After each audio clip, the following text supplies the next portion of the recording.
I want to say that I recognize the challenging position that the social media companies are in. You know, your platforms host much of the news that America and actually the world use to stay informed. So you're on the front line of both domestic and foreign disinformation campaigns, and you have to balance American ideals like freedom of speech. You have to limit hate speech. You have to limit dangerous misinformation. That's a significant challenge. I saw one of the people who came here to demonstrate last weekend in Washington saying they were there because they had found out that China had 1 minute before the polls closed dumped millions of votes for Joe Biden. And somebody said, well, what do you mean? They said, well, it was on the internet. It's got to be accurate. But now your platforms have taken some positive steps. I mentioned that one thing, and I hear from people all the time to stop me with some of these misinformation, sometimes very dangerous misinformation. They've gotten it from your platforms. And I have to think you can and must do better. You know, our security, I think even our democracy, understanding a basic truth depends upon you doing a better job. President Obama described the escalating erosion of the acceptance of facts, of science, of clear evidence as truth decay. Well, without facts, it's hard to imagine how a government by and for the people can exist, and your platforms can bring people together. I think often they act as a form of driving people apart.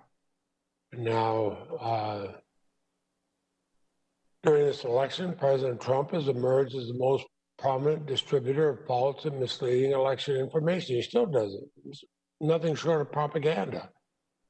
Without evidence, he routinely claims the election was rigged, says that states actually cheated and fixed the results. He even claims that millions of Trump votes were deleted. And he's doing that while his own Department of Homeland Security is saying the election was the most secure in American history.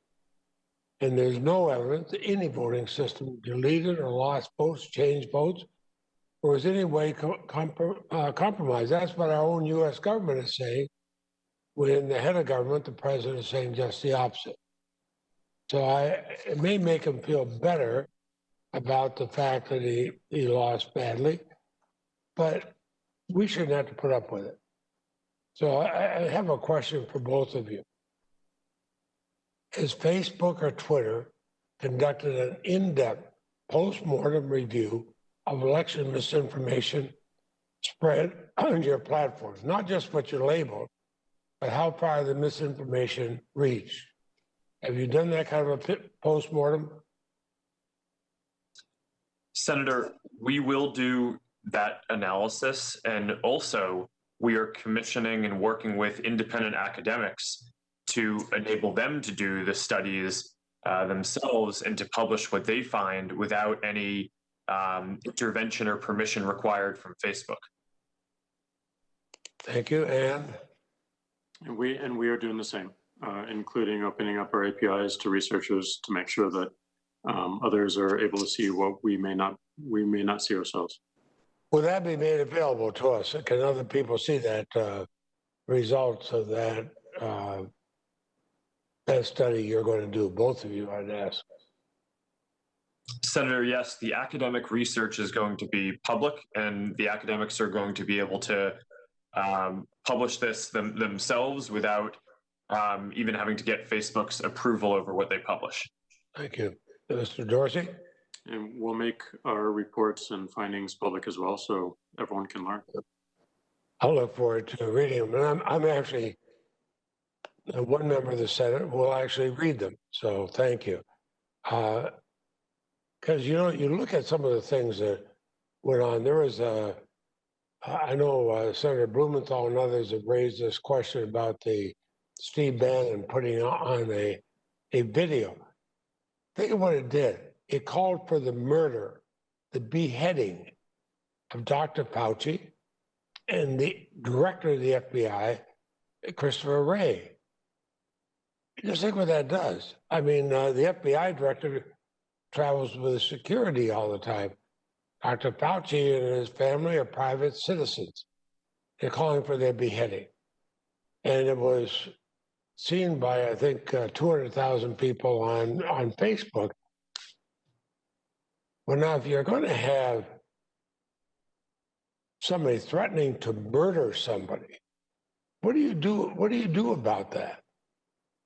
I mean, how do you catch that in a hurry? Because, I mean, I was a prosecutor. I prosecuted murderers, and we didn't have to face this kind of threat at that time.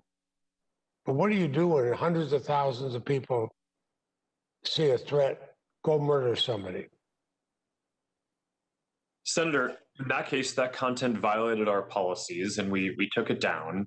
And as has been the subject of some of the other questions, if someone had multiple offenses like that, we would remove their whole account.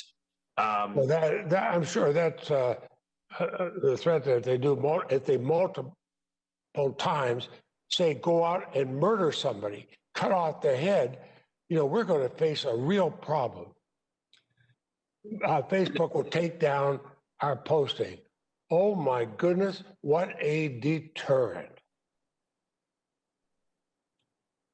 So, Senator, what we try to do is identify content that violates our policy before anyone in the community has to see it or even report it to us. And for some categories like terrorism, which I've cited before, about 98 or 99% of the content that we take down our AI and human systems find before anyone even has to report it to us. On hate speech, we're up to 94% of the content that we take down, our AI systems and content reviewers find it before people have to report it to us.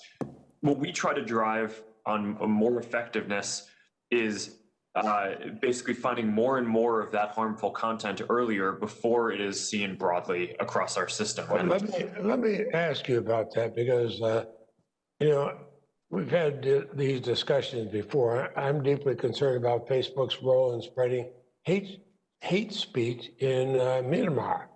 Hate speech that helped fuel a genocide against the Muslim Rohingya people. And I mean, horrible. I've seen the pictures. I've seen what's happened to the genocide. Now, you've made some progress about this since you and I talked about it last. But my understanding is that Facebook shuts down specific accounts that violate your content-related policy, but then the user can, of course, just create a new account. In Myanmar, for example, on October 8th, Facebook took down 38 inauthentic accounts created and controlled by members of the Myanmar military, in part to promote anti-Rohingya content. And I compliment you for doing that. But the Myanmar military just turned around and created new accounts to promote the same content. So in some way, you got a whack-a-mole problem here. But is there a way that you can stop these things, not just at the account level, but at the user level? And I use that as an example because people are being murdered in a systematic genocide. Please answer Senator Leahy's question, then we'll need to move on. But go ahead. Well, and I'm sorry to take long, but the previous questioner took all his time plus all the time that had been allotted to me. Yeah, no, we're at 2.5 minutes, and let's just wrap it up, but go ahead and answer the question. Senator, you're correctly pointing out that we did disable certain generals in the Myanmar military as dangerous figures, and they are not allowed to sign up for new accounts. But as you point out, these kind of integrity problems are not ones that there's a silver bullet or where you can ever fully solve them. We will always be working to help minimize the prevalence of harm in the same way that a city will never eliminate all crime. You try to reduce it and get it and have it be as little as possible. And that's what we try to do through a combination of building AI systems to identify harmful content up front, hiring thousands of people and tens of thousands of people to do content review, and partnering with organizations, whether it's in the intelligence community, law enforcement, election officials, or in Myanmar, local civil society to help us flag things that we should be aware of and on high alert about. Thank you, Mr. Chairman. I'll have some questions for the record for both of the witnesses. Thank you very much, Senator Leahy. I appreciate that.